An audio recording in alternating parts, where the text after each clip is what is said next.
love is strong. I don't fall in love that easy, and especially if you're not supporting me, I'm not gonna fall in love.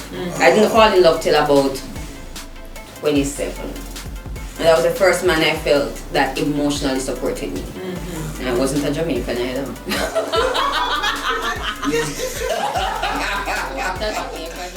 Let us slide that one. Let us slide.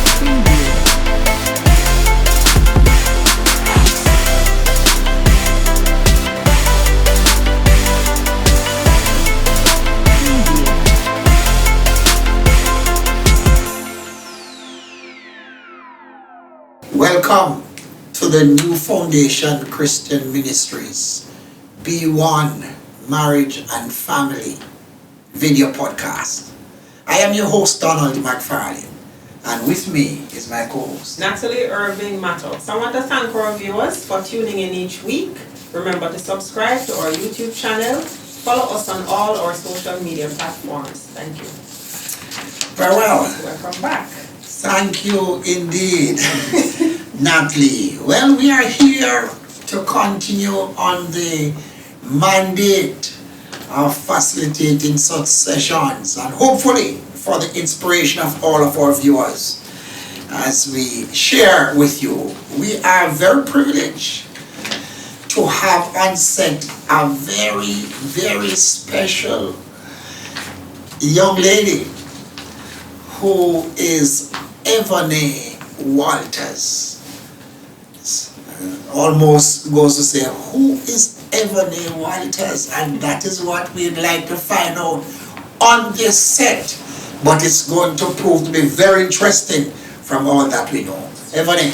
Hi, thank you so much for having me. Thank you. Welcome indeed. Well, it's for you to say, but we might as well say, so you are the daughter of Evan Walters and Carla Walters. They're members of your lovely church. Oh, thanks for that accommodation. So Evan and Carla Walters are your parents. And are there any siblings? No. No. No. I'm an only child. There was a moment I wanted a sibling, but then I woke up out of that. Yes, you woke up out of that. Yes.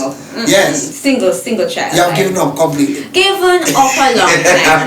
But when I was in high school, they had no. All right. Single child. Well, that's what she says. We'll consult.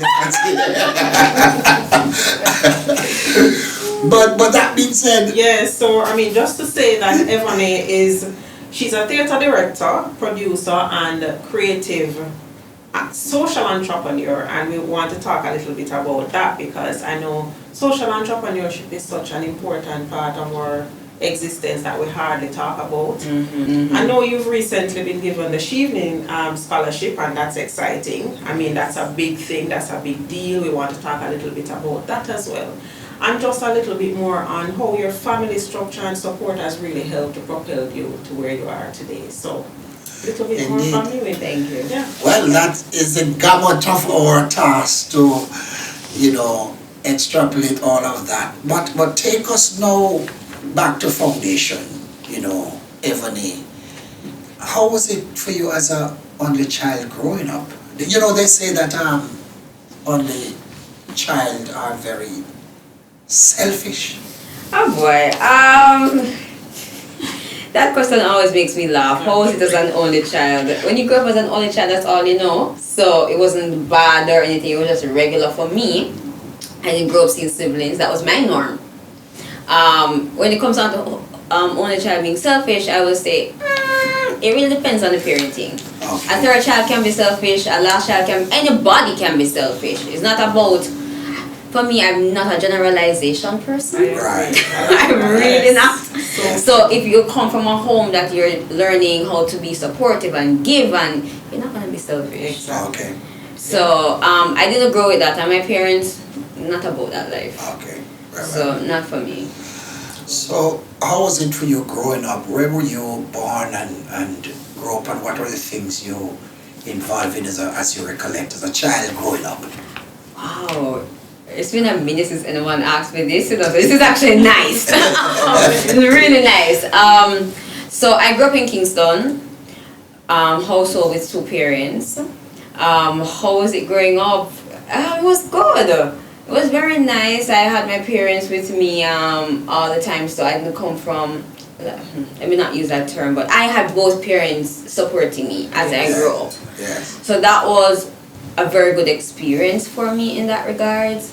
Then I'm also a daddy's girl. Yes. Do I know that? So even nicer. I'm a daddy to myself, and daddy would make breakfast in the morning. And that's what I love. My most treasured childhood memory is that every night daddy would read me bedtime stories. So daddy would read, and then he fall asleep and snore on me. And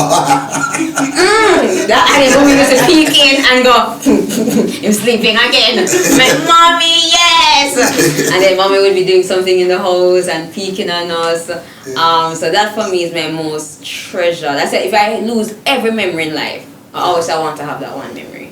That's so important to me. So it was good. It was very nice with them. Yes. Yeah, and I think, the fact that you've had both parents, I notice your confidence, the confidence level, and so you say you're a daddy's girl, and you're just, how did that, maybe before we get into that, let me wait a little bit, let's talk a little bit more, because I want to hear a little bit more about that part, the parental support, but before we get there, maybe we should talk some more about her career path, yes. Growing up, yeah. Your school life then. Tell us a little bit about that, and I don't know, were you, apart from the academic side, were you into anything socially? Were you a football or a track and field star? Help us to understand. I'm just loving this. I'm like a track and field. I wish I was at Elaine right now. I'd be at Diamond League running. Listen. So in prep school I did a small thing of netball. Yes. Actually I liked it then. And then high school, daddy was trying to get me into track and field. Because he was like, "You can get scholarship to go to college." I'm like, I hate track and field. So I would go to practice, and I'm so sad. And mommy said, "Come home, leave it alone. You don't want to do it, leave it." I said, "Yes, mommy, yes." So I left that, and I really fell in love with Key Club. That was my love in high school. I was president of my Key Club. I also joined the drama club in about 9th grade, and I really fell in love with drama club. And then I said, "Daddy, I think I want to do this acting thing." Yes. And I said, "Mommy, I'm actually liking this." And then my mom was like, not in an angry way, but parents were fearful. You don't know that scene. You don't know if your child's gonna earn any money. Will money be consistent? And we have that. We in the society we have a thing that we think of cultural and creative industries as. And I'll be honest, dunce people. Yes. Just the truth. Right. So we do have that stigma still that we're fighting through. And again, the fear of how will my child earn. Yes. So my mom was like, "No, you're gonna be a banker." And I'm like, "Me?" Like looking back now, I'm like, "Me? A teller with this personality at the." Can you imagine me as a teller when you walk too much personalities? Tellers are very calm.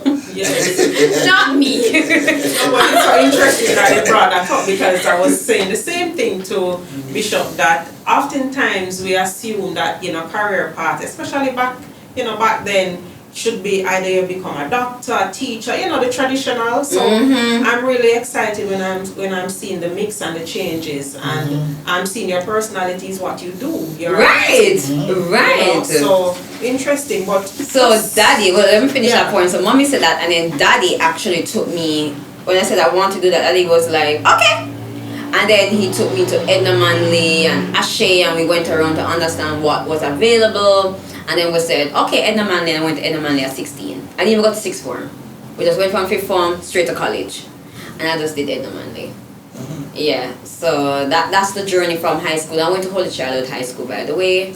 I did that. Your stuff? Yes. Oh, look at this! Look at this! Holy children. Hey! So, yeah.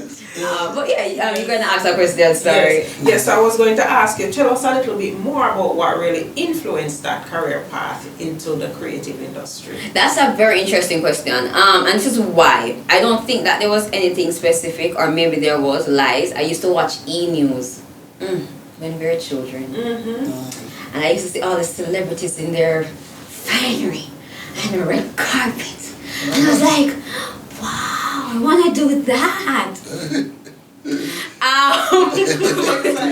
Children, man, and our fantasies. So I saw that, and I think I fell in love with Hollywood and just the character, how person became different characters, and I liked that. But honestly, though, I just think that this is part of my spirit. Even if there wasn't that, I think I would have ended up here anyways. This is me. This is my path. Like I feel like theater is literally a part of my spirit.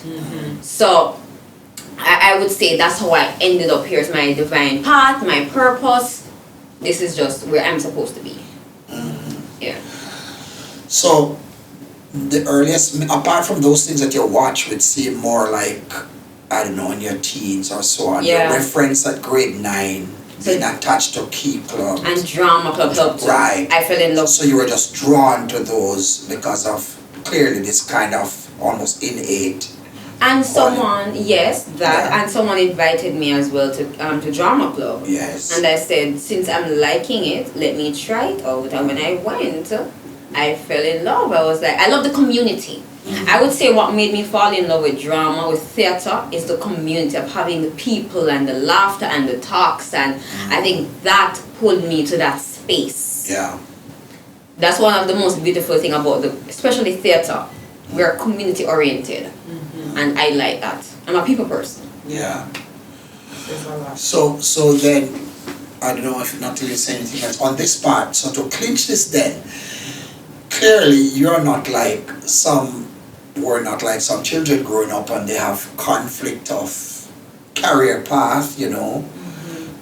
Some to the extreme extent of having to be counseled and to be literally guided into what become, you know, a career endeavor for them. For you, it seemed it was on that path from day one. I knew what I wanted. You knew.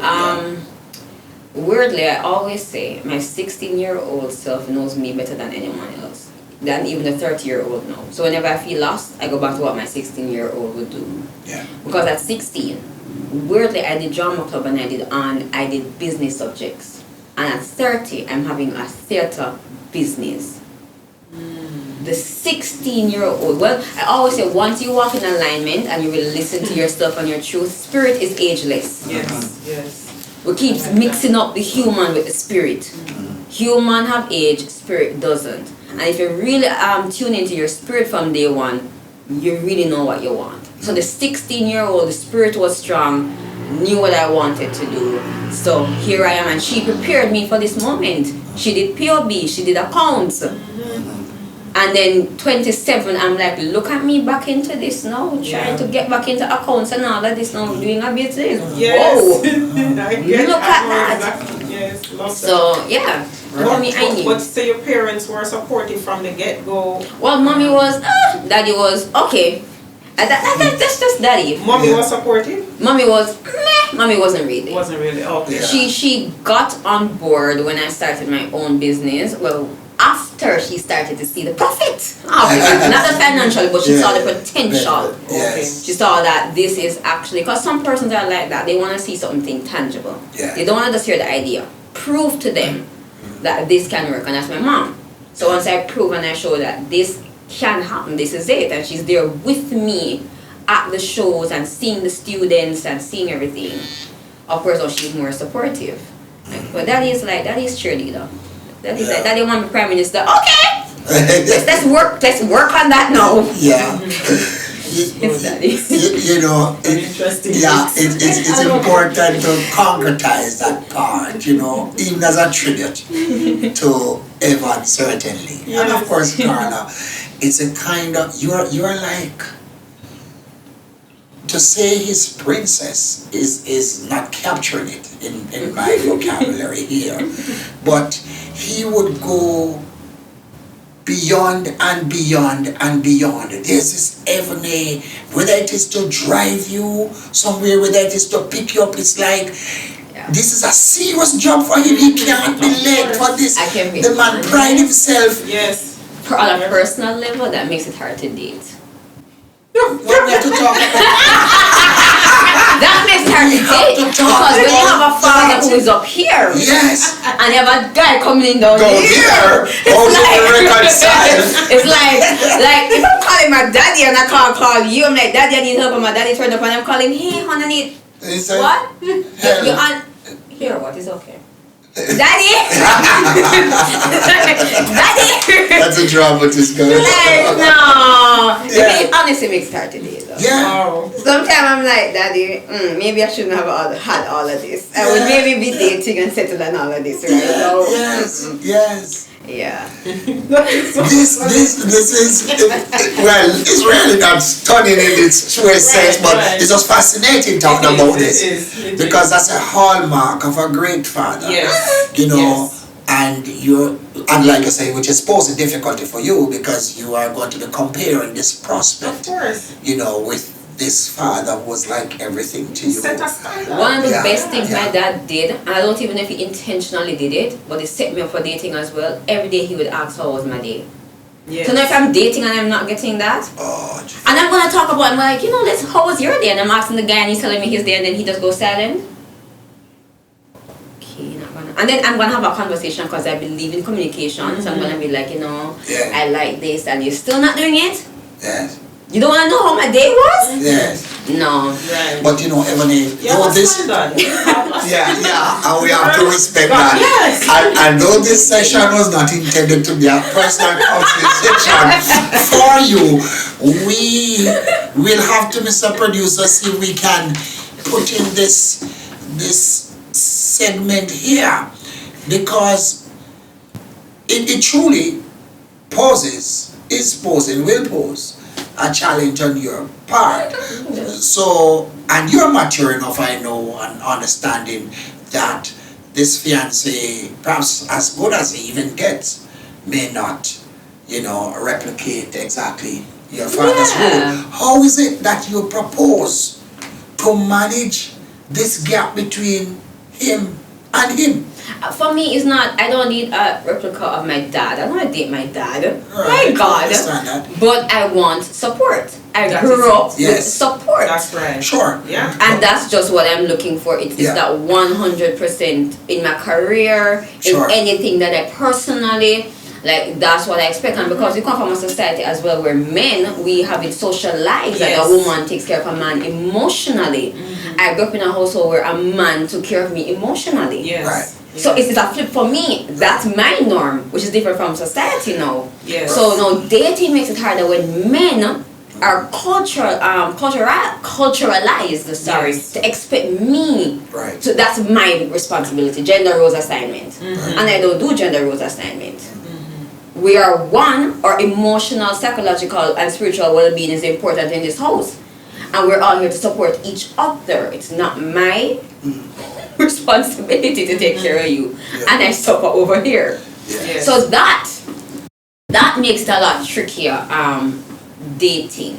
Is to finding that person who understands and is open to that as well. And that's what I'm saying, laboring the point that invariably, not them asking that your standard should be lowered, but in a world of reality, you're playing a different game.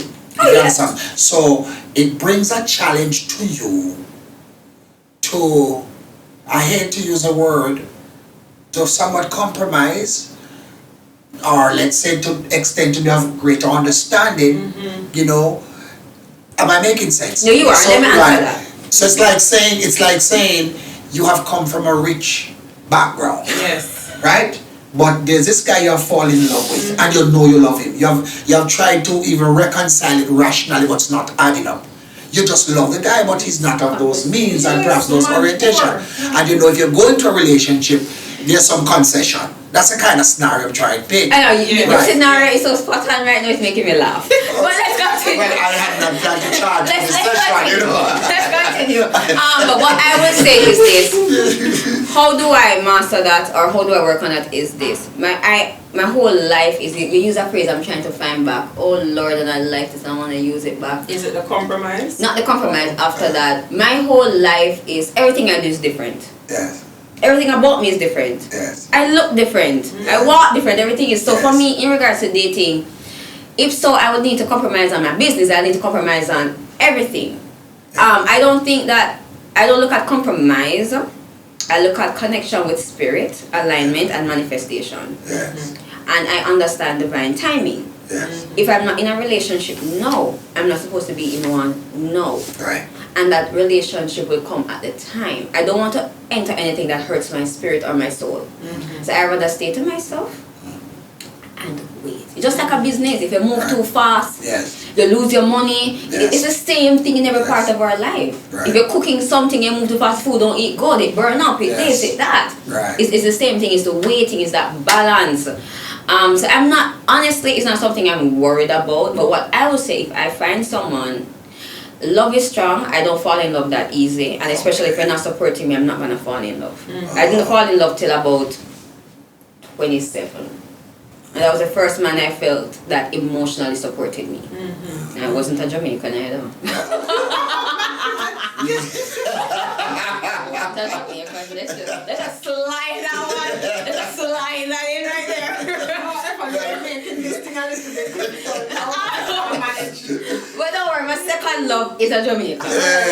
But he supported me in a lot of ways too. But my point is that I will wait until that happens. And I was saying, if it is that I meet someone who, no one's perfect. If you are willing to do your own work and your own healing journey, and you realize that I came from a household where I wasn't being emotionally supportive and you're doing the work, yes, I respect your work.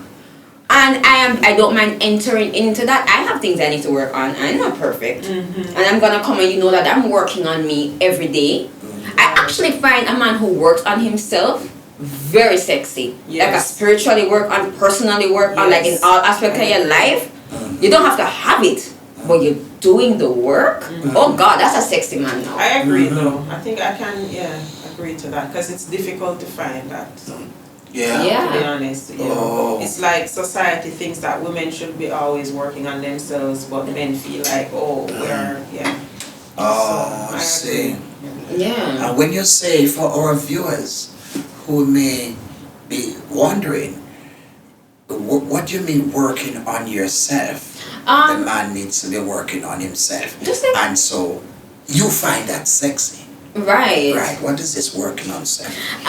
It varies in whatever aspect of his life that he needs to work on. Yeah. So whether it is he has trauma he's healing through. That's right. I'm fine with that. That's Most right. persons have trauma. Like, let's be real. We're gonna act like we don't have something in your childhood, something happened in your childhood, something happened as an adult, you lost a family member, you're healing and you're working through that, but you're doing the work. Yes. Whether it is counseling, whether it is whatever therapy that works for you. I am an essential oil person. I love my essential oil when it comes onto my healing journey. I love that. I like to go to the river and I meditate a lot. Well, not recently, Lord. But I meditate as well. So whatever that person's path is, I always say step in your path, be aligned to your path, and I'm fine with that. If it's financially, you realize I need to get some stuff together, but you're doing the work. Yes. Okay. That is You're doing the right. work. All right. You're not just talking. I can't do the talk. Okay. So you want somebody who is quite, in some instances, very proactive, Action but oriented. certainly, Yes. not in Jamaican expression, laying, but you recognize that things are to be done to improve yourself, not just in terms of earning more money and build a bigger house, not necessarily that, but perhaps even in terms of growing emotionally, Yes, because sometimes as men we are very emotionally disconnected. That's and- Emotional intelligence is the new Yes. sexy. Yes. I say it all the time. Yes. Emotional intelligence. Emotionally healthy is the new sexy for me. Yes. It's not just about the killer body. Yeah, we want to see the abs and stuff. Yes, but come up that's with right. up here good, come up with right here good. Yes. And I good. That's Well, right. I love this.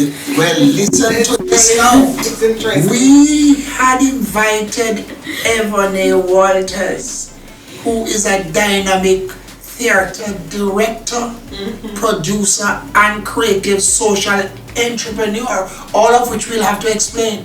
But what we are having here is someone who understands what it means to be sexy as far as a man is concerned, and who has just lit up the stage and is imparting knowledge not only to me but to my producer. We will have to hold it at this time until we come again to speak to this gifted person, Ebony Wonders. Natalie? Yes, this is not a good session. I want to thank our viewers for watching. Remember to subscribe to our YouTube channel. Follow us on all our social media platforms. Thank you for watching. Goodbye.